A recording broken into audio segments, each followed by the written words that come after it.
broadcast network, AFTERBUZZ TV. Over 20 million weekly downloads in over 150 countries, and your number one source for after-show entertainment.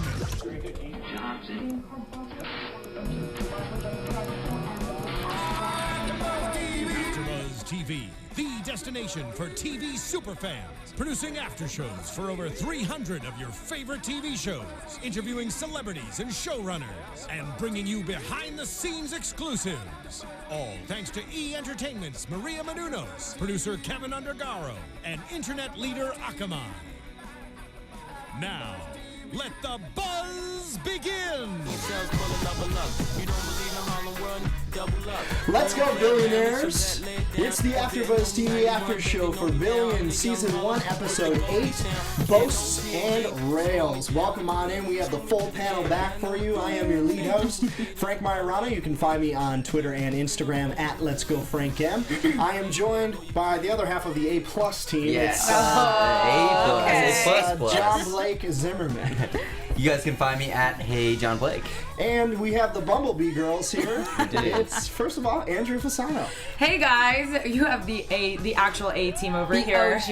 Okay, I'm Andrea Fasano. You can follow me on all social media at Andy Fasano. And you can find her at E! News Online, posting her videos throughout the week. It's Alina Vission. Hey guys, you can find me on Twitter and Instagram at Alina Vision. So a great episode tonight, so much fun. I mean, we really amped up the tension. We were excited to break down this episode with you.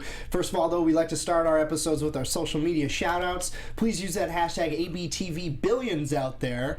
We have one very special super fan who is doing that on Twitter. Alina, why don't you tell us what she said this week? Awesome. Denise, our girl Denise, who is her Twitter name is at NVGhost005. Yes. She had a lot to say tonight. So first up, $70,000 a year on a kitty education. Yeah, we the kitty made faces about that too. We made faces about that too.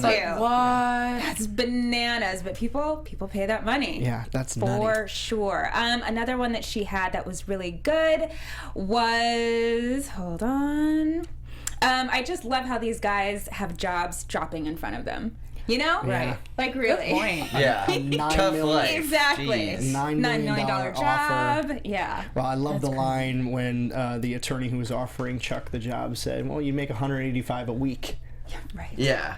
Instead of a year. That's insane. Yeah. Anyway, we'll get into that and your reaction to that. But nobody commented on YouTube. So you guys, you're free to comment out there on our YouTube page with your thoughts about the episode.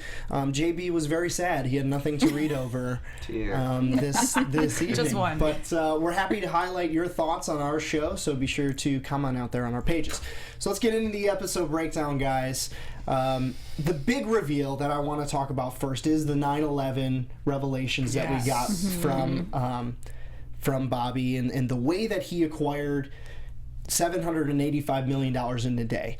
To recap it for our listeners, he shorted a bunch of stocks that he knew would go down due to the World Trade Center obviously terrorist attack. He claims he didn't know it was terrorism at the time, but he shorted aviation and hotel and shipping stocks and made a ton of money.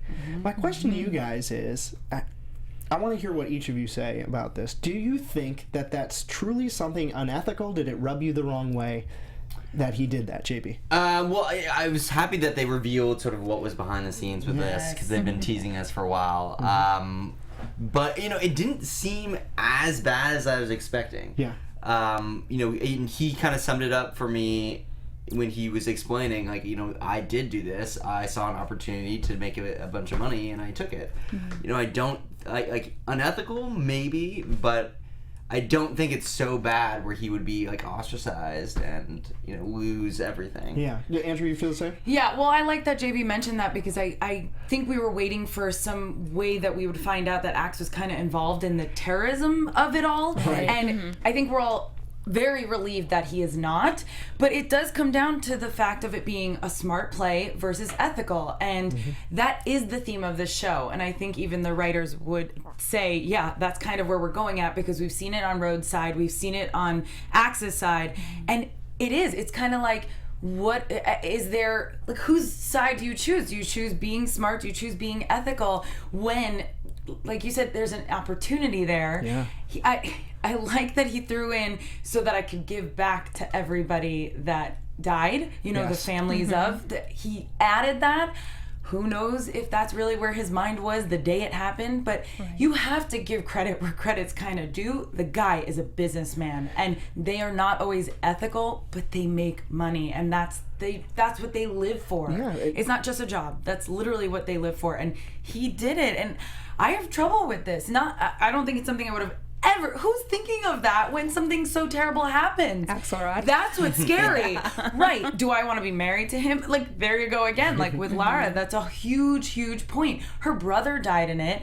She knew her husband, or soon-to-be husband, was really smart, and I think she lied to her sister there, because in the report it said that he knew the brother was going into had gone into the second building or something. But remember that book is a book of accusations Very by true. one of Very the partner's true. widows, Right. so it Right. may or may not be It true. may not, right. Right. But like I just said, like, do you want to be married to someone who's so scarily smart and so, you know, properly poised with his decision making? You know, he's so tactical.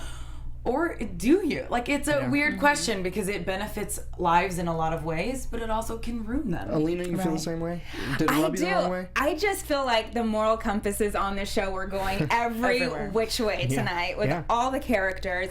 And I feel the same way. I just think it was ethically wrong. I see that he's a smart, obviously a really smart business guy, to be able to take that opportunity. Like who was thinking that at that? Like, just there's pause for a moment and be be like, oh, you know what? This is going to be a really smart move. When people are dying, he rubs me the That's wrong why way. he needs a live-in therapist in his Right. office because Yeah. it's not normal. And It's so not obviously he's oddly have like a few pieces missing on the ethical side, but he Right. also has a few pieces added on the business side. It's like, it's an incredible story. I And I think New York is just gonna go off on him. Oh my like that is just not okay. sure. Yeah. I don't know. I'm gonna have to disagree. I Really? think that for him to think of that and just sit on his hands would be wrong. I mean, he didn't do, like, so far as we know, He was didn't gonna do get fired, anything though. to.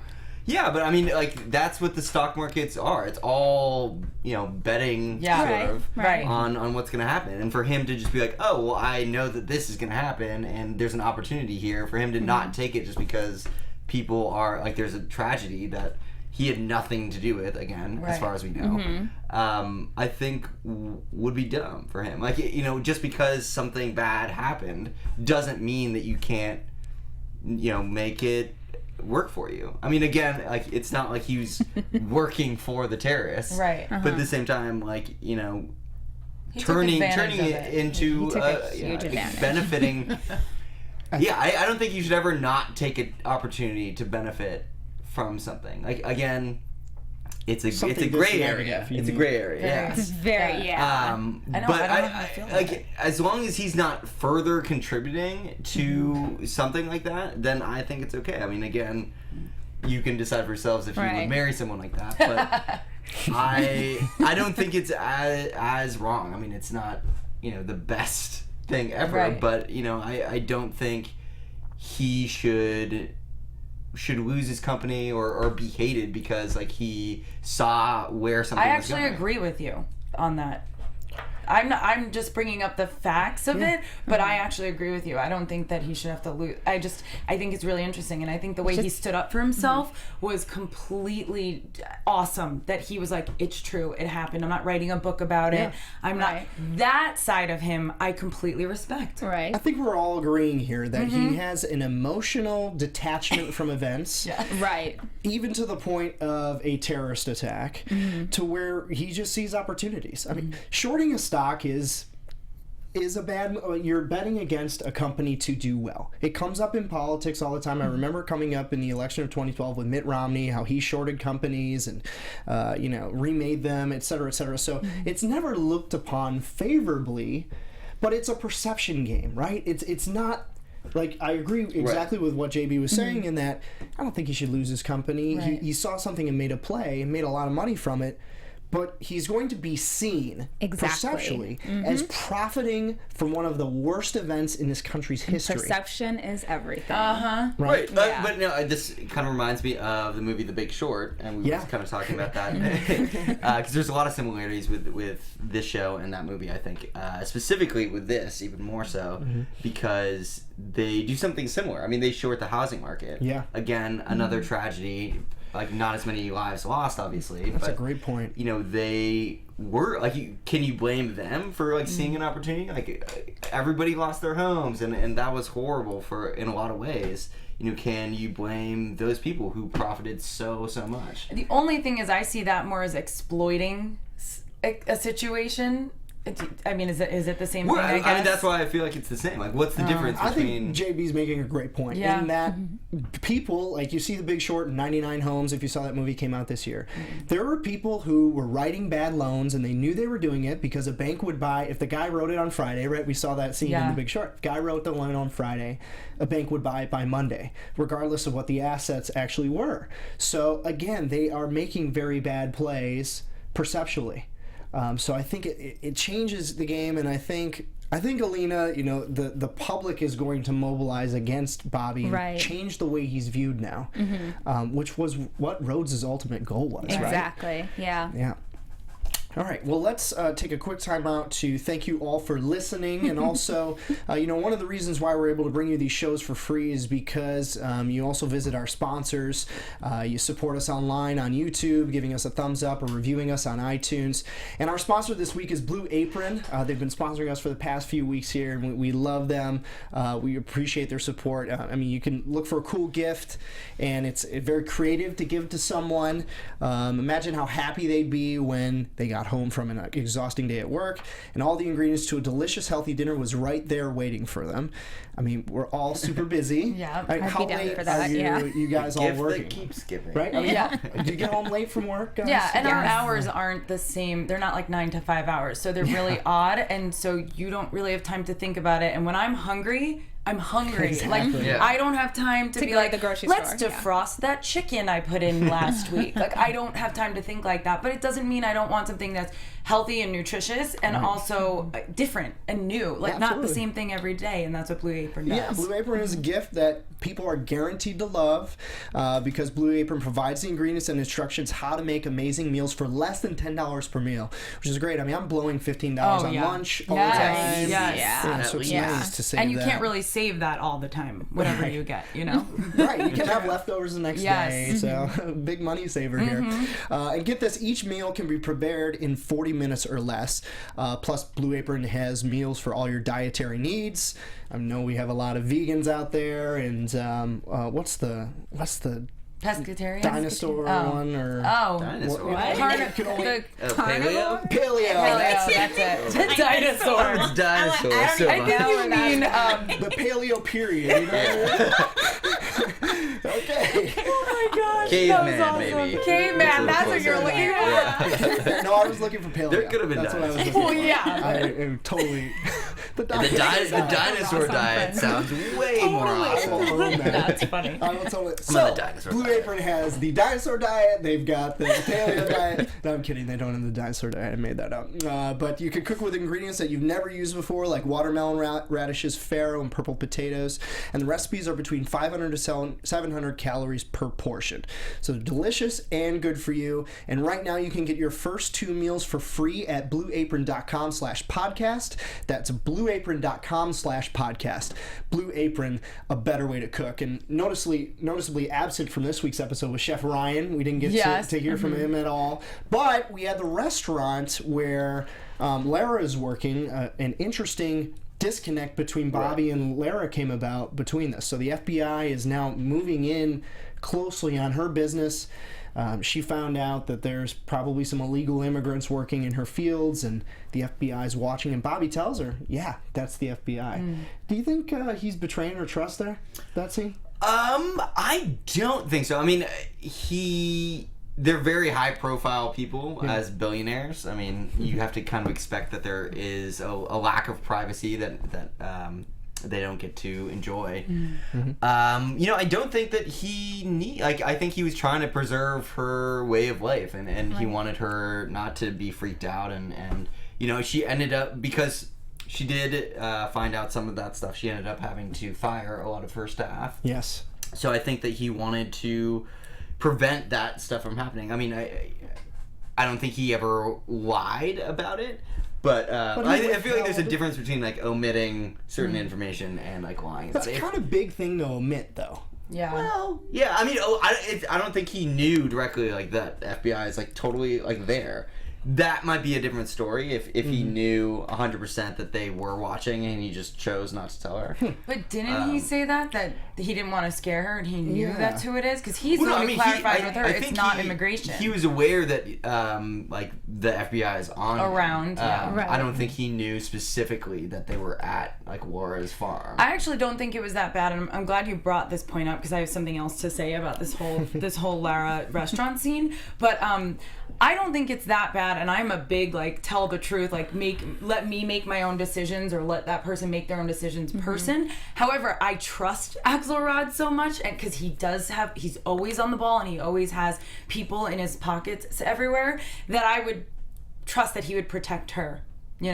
Or me, because I'm putting me clearly in this situation. You are Axe, I want to be your wife.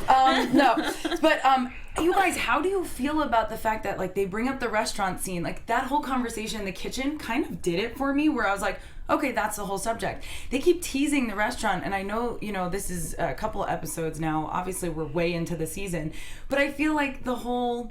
like that when we saw the farm early in the season and now we see the restaurant and the sister. I get when it's like the sister asking about, hey, did you know, because our brother was in the building, but earlier with the whole restaurant, the Michelin star, I just feel like we don't get enough of it to really care about the scene.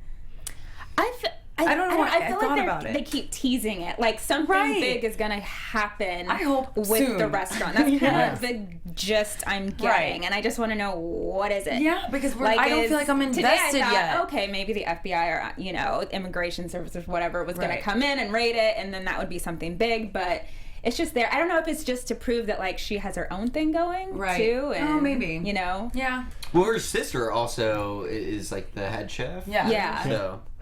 Yeah, so we've seen a lot from Lara and Malin Ackerman the last couple of weeks, which has been really refreshing to see her in these roles. And there was a great article that was posted online that I want to share with our listeners. It was an interview with Malin Ackerman. This is on oceandrive.com and written by Jill Siraki. She has this quote from Malin Ackerman. This show, the situations that these people find themselves in, it pushes them to certain ledges where they have to make these weird decisions, and it's exciting to watch.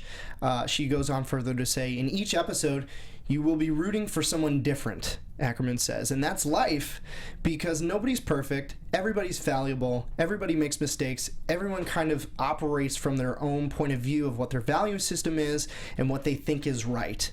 I like the way that you dodge back and forth between rooting for either Team Chuck Rhodes or Team Axelrod. And that quote really resonated for me with this episode. And specifically for that scene between Bobby and Lara. Because, she says here, everybody operates from their own point of view and what they think is right. And I thought, well, then I think it's right that Bobby is open and honest with his wife about what's going on with the FBI, and he seems to be hiding that. Disagree? No, I think he should be open and honest, definitely. Especially with the relationships that are going on in the show. I find it best when the two couples are just open and honest with each other and not hiding anything. It's so complicated. Exactly. It's always really complicated, and I totally get, Lara's point of view. Like, I need to know what's going on. Don't leave me in the dark, because if something happens all of a sudden and I don't know what to do and I'm caught off guard, that could be more detrimental to everything than me just knowing what's going on and being careful. Yeah. Well, that's a pretty solid explanation of what that moment was. I don't think there's anything else left to be said about it. Let's talk about the other couple, the power couple, though. We got two power couples in this. Tonight we had Wendy and Chuck continuing to have a little bit of distance between them over this whole road situation, the situation. This time, it was Chuck going out and looking for another job. But first of all, I want to talk about the opening scene at the circus. I thought that was really fun and interesting. Right. And, you could see that Paul Giamatti, and he's so good. Like, you can see what he's thinking when he's not saying anything. Yeah. And that's how he's just Which is scary. so good. It is scary. Good. But I thought it was a really interesting line that Bobby said. He said, never women and children. So they have the sort of rules of engagement between the two, to where they can stand near each other at an event, and yet they have this war going on outside of it. I mean, did that scene have any special resonance for you other than... Yeah, no, I mean, it was a exciting kind of opener, because it was so different than a lot of stuff that we've seen in, like, the whole circus, and how... I like the way that Bobby handled it. I mean, he had this opportunity to, like, really be sort of a hero and steal the limelight in front of Rhodes. But I think he did. Well, he did in a way. I feel like he could have milked it a bit more. Like, he could have gone a little... He could have taken that too far very easily. Yeah. And he didn't. I mean, he made a point to Rhodes, like, I, have all this. Yeah. But, like, he didn't go overboard with it. And I feel like even though he made his point where, Rhodes was definitely feeling, like, not so great about it, he never took advantage of the situation, and he was never, like, a huge dick about it. Yeah, and when he goes home, he talks with Wendy. We got a lot of revelations from Chuck tonight. At the end of the episode when he was drunk, when he comes home from the circus and goes, Bobby gets to be Santa Claus and Bob Costas all in one night. So it gives him a win, a small win for Axelrod in that moment. But we learned a lot about Chuck tonight. Have you changed your perspective on Chuck knowing what you know about him now? That's so funny, because in the beginning, all we did also was see him eat the whole episode, and I just thought he was gonna have a heart attack. Oh my god! I just get grossed out eating good. watching him eat with the chopsticks. He's always eating something that has to do with chopsticks. Yeah. And A lot of it's Asian food. I love Paul Giamatti, but I'm grossed out by this character. Maybe it's because I know the S&M also is involved. But anyway, That's not your cup of tea. well, I mean, with him, no. Okay, picturing him, no. But anyway, to not digress any further, at the beginning, that's exactly what I was thinking. I'm like, ugh, he just grosses me out, and that's what he should do, and he's fantastic. But at the end, him being drunk and him being honest and open and being so bare bones about his feelings about Axelrod, but personally how it affects him with Wendy and his relationship was just awesome. It was the best scene in a few episodes, I think, and it was like so necessary for the audience too, not like just the characters. I loved it. Yeah, because at the end of the episode, he looks at Wendy and says, I effing hate that they've been together and it was so so far. raw. Right. It was true, and it was honest, and it's more of what we talk about, the couples being honest, and he's been overdue for that for a while. I think the audience has been overdue, because we're all thinking it like it's weird, their relationship, Well, they were in the hot tub last episodes ago, and naked. we all like kind of don't know, like, where is this all coming from, all of that, and finally he said it, like, it's weird. Your guys' relationship is weird. Like, he said it for us. It bothers me. And I loved that. I love that he said it. And I mean, it's great that he was coming from an honest place. He had that liquid courage. Right. She's like, okay. Exactly. Really honest. Exactly. When you get drunk, the truth comes out. Exactly. He said probably a little bit more than he would. The character itself always seems to be pretty reserved around his wife. He doesn't quite tell her everything. He doesn't. And bitter sometimes. What do you mean? Towards her. A little bit, because I think that's where it comes from. He's just bitter that she's there. He doesn't want her there. Well, and that they've known each other, Bobby and Wendy have known each other for longer than Chuck and Wendy have. So I thought there was, exactly like you were saying, Andrea, an immense amount of truth that came out in that moment. We got a lot of revelations tonight past, from the beginning of the season, we didn't know what the 9/11 correlation was. Right. Now we know about that. We got a lot of truth tonight from Chuck. It was a revelatory episode for me. Yeah, absolutely. In reference to the article that you read about Malin Ackerman, I feel like a lot of the character. We found out so much, but for the main characters, Bobby and Chuck, I feel the same sort of, but my feelings on Brian have really shifted. Oh, good. Yes. Let's talk about that. I mean, he's been so much like straight edge so far, and very adamant about his principles and morals and this whole code. Yeah. And because of that, I feel like he's so much more disappointed that he cracked. Because he is so strong, standing up to Rhodes like time and time again.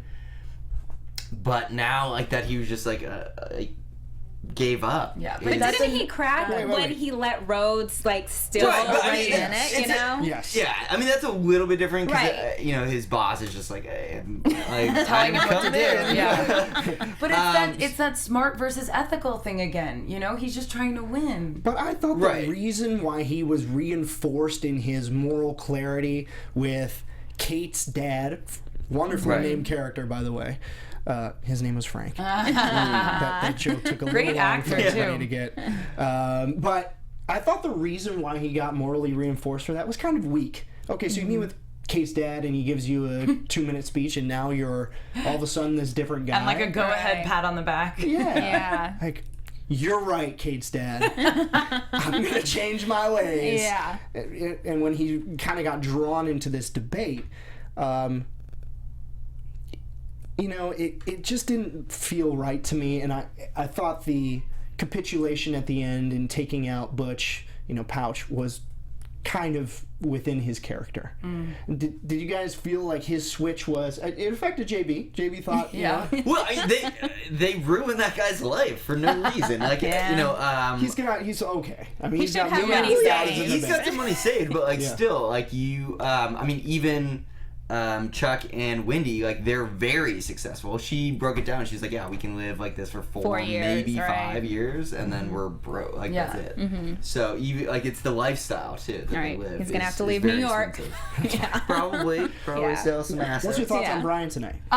That scene that Rhodes and Brian had afterwards, I'm glad that they didn't just leave it at, hey, Brian made this move. Which, to go back, I was confused because I thought Kate's dad was, being mean to Brian about, this something unethical might come from the script being leaked. Yeah. But then he's trying to tell him, like we said, give him the pat on the back to do what he did. But I really enjoyed that getting drunk scene and how Rhodes and Brian had that conversation, because who knows if Rhodes was really looking for a job or not. I don't think he really was. I think he was just doing the steps for To see, Wendy right. and just to see and compare and say I did. But I like that he said because of Brian he came back. I don't believe that either, because he was ready to get rid of Brian and he couldn't, as we saw in another scene. But I just feel like it was bound to happen, and I'm just glad that they had that kind of like, hey, the guy's gonna be okay. This whole business is unethical anyway. Right, they were rationalizing They were it. so Right. rationalizing it, good or not, I don't know who can judge that, because it's just that game again and again on both sides. So Right. I feel like this episode, you see more of Chuck's like dirty side, like playing dirty, and it just gets progressively dirtier and dirtier, which means, they're both playing dirty. This whole, everyone in this show, for the most part, at some level, is playing dirty, except for Wendy. I don't think she is.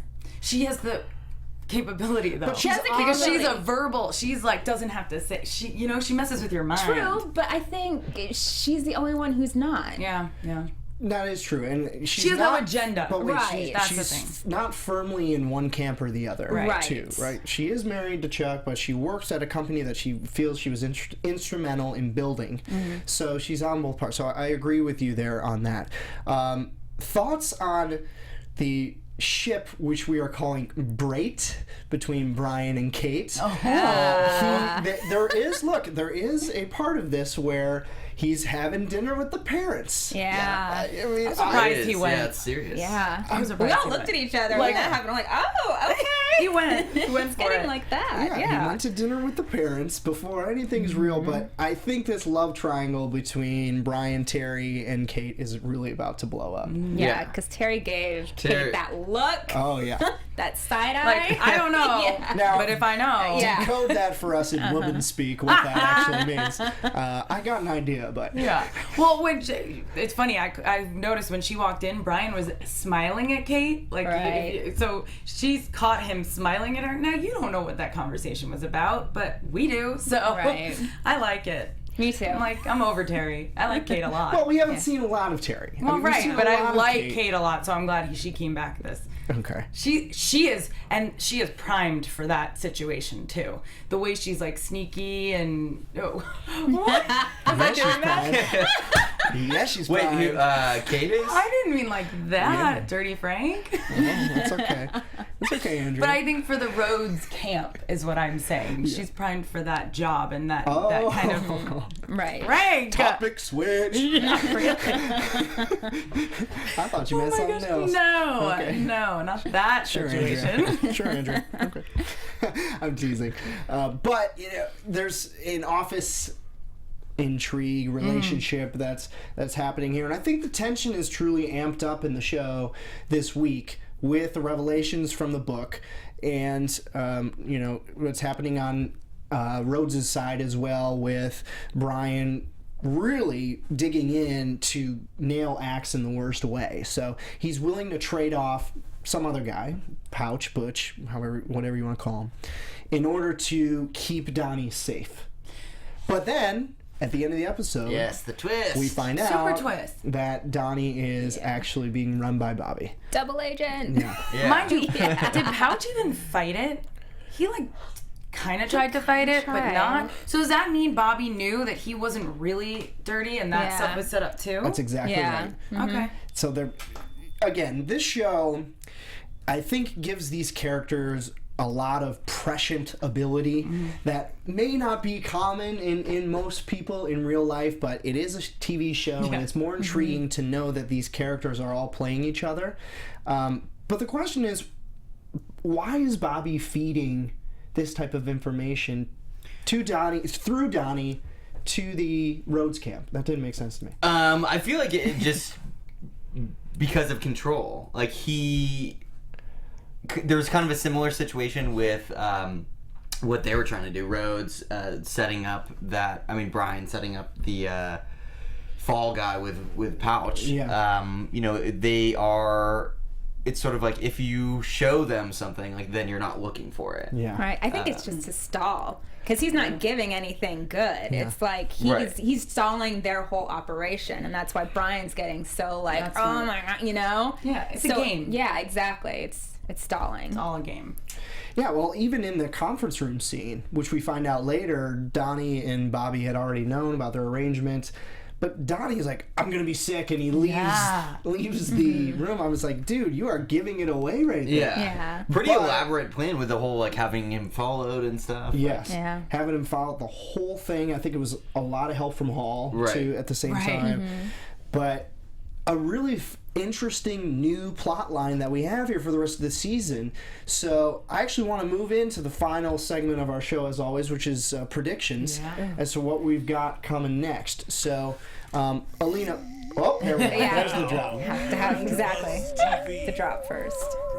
Oh my goodness, what are my predictions? So, Alina, you're free to predict however you want, but I would like to hear what you think is going to happen with Donnie, as to whether or not he's truly going to damage Axe, or if, the other side is going to turn and he's actually going to turn out to be an asset. I don't think he's going to damage Axe. I think he's pretty hardcore into that. Most of those people are. And I think eventually Rhodes and Brian are going to figure that out. Ooh, Yeah. Okay. And then there's going to be some other sort of plot. A new I don't know one what that opens is, up. but yeah, I think they're going to figure that out probably pretty quickly. There's one other secret that we need to mention about Donnie, and we learned it at the top of the episode, is that he's gay. Yes. And we don't know if he's out of the closet or not. So That's true. It could be something that Brian tries to hang over his head later and say, hey, you know what? We'll tell everybody. We'll let it out that you're gay. And who knows what that means, being in that type of atmosphere in a hedge fund where everybody's, hog wild. And from everything we've seen in this show, it's a party atmosphere. They gamble on everything. What do you think's coming from Donnie? I don't think Bobby's going to care about that, first of all. I don't think if he would. anything, I think he knows, because Bobby clearly knows everything. everything. Everything. Didn't Donnie say that they have kids? Like when their house was being raided? I thought he mentioned to his partner. I didn't hear something that. about kids. Maybe. I thought he had a family, too, Right. but I think He had a lot of medication on his counter, too. Yeah. I have no idea. I think Donnie, he's, like we've seen, he's totally playing both sides. He's obviously very capable of doing that. He's very good. I mean, he's acting, and we're watching the person who plays the character acting, but then he's acting in the show, more. There's so many layers to him, and I'm loving him as a character. Yeah, absolutely. So we'll see. JB? I think Donnie, I thought he was the worst, but now, As a character, or why? Well, yeah, I mean, just because he was such an easy sort of weak. mark, I see, okay. kind of a pushover, and just would do whatever to save his own skin. But now I have a little bit more respect for him. I think that he's going to stay true to Axe, and hopefully he doesn't blow it. I don't think that he's gonna be the one to give himself up, because he's gone so far without letting it slip. But I'm really curious to see how far Brian goes down this road. Now that Rhodes has given up on the other job offer to really commit to where he is now, and how he kind of believes in Brian. He's like, this is just the first step. Now I can count on you to do a bunch of illegal shit. So I really want to see how far that goes, and I think that Bobby's gonna catch him doing something. And that's gonna blow. Well, because Bobby's public image has been so damaged this episode. Yeah. So I feel like now that he's at a low point, he can only go up, and Nothing to lose. Yeah, things are gonna start switching. I like that. I'm going to tell you how Billions is going to end. Oh, Okay. yes. Whether it is 5 seasons from now, or 7 or 20. Billions will end when Rhodes accepts an offer to become a defense attorney, and his first client is going to be Bobby Axelrod. What? Yes. Totally. And Mind scene. blown. That's how Billions is going to end. How about that for a bold prediction? Wow. Okay. That is bold. So I just think that would be the way I would want it to end. The charges come from the district attorney's office, or the U.S. attorney's office, and who's there to defend Axe? Chuck over on his That's side with funny. Wendy in his corner, and they go to battle together. the From ultimate. that, I'm going to say that Brian is going to get an offer, or try to get an offer to leave like Rhodes did, because once he heard that $9 million offer, and we've seen that Brian has money troubles, I think he's going to bail on their whole situation. That's just another prediction. we love all the predictions Nice. here. Anything else that we didn't cover tonight that you guys specifically I want to just have mention? a question. What do you think the end game with, what's his name, Donnie? Donnie. Is. What's the end game? Like, how does he there? save himself Right, and how does he still save play himself? both sides? Yeah, that's a real Good real question. question. Yeah. He's gotten burned. That's what Brian's perception of him is now. So I don't know how much use he's going to be anymore. But Bobby said he's going to give away the trading information. So it may save Donnie with the FBI there. And I think that's ultimately how that storyline is going to end. Anybody feel differently? I don't know if it could end there. I just don't know how. Right. I don't know. What do you guys think? Yeah, Tweet really. us at Yes. #ABTV Billions and comment below. Yeah, comment Let us below on know. our YouTube page. Reach out to us on iTunes, leave that review. So I think that's going to be it. That's going to be it. That's Yeah, it. nice. That's all for this week, everybody. Thank you so much for tuning in to the AfterBuzz TV After Show for Billions. We'll be back next week. We've got 4 more episodes to go for the first season. Super exciting. Until then, we have been the A-Team. It's Alina Vision. Hey, you can follow me on Twitter and Instagram Instagram at Alina Vission. And Andrea Fasano. Hi guys, Andy Fasano at Andy Fasano on all social media. I'm like so excited. Like, are we starting this again? And John Blake Zimmerman. You guys can find me at Hey John Blake. And I'm Frank Maiorana. You can find me on Twitter and Instagram at Let's Go Frank M. Thank you so much for tuning in and listening. We're looking forward to having you back next week for the next episode. Until then, Make it rain! From executive producers Maria Menounos, Kevin Undergaro, Phil Svitek, and the entire AfterBuzz TV staff, we would like to thank you for listening to the AfterBuzz TV network. To watch or listen to other after shows and post comments or questions, be sure to visit AfterBuzzTV.com. I'm Sir Richard Wentworth, and this has been a presentation of AfterBuzz TV. Buzz you later, Billions! The views expressed herein are those of the hosts only and do not necessarily reflect the views of AfterBuzz TV or its owners or principals.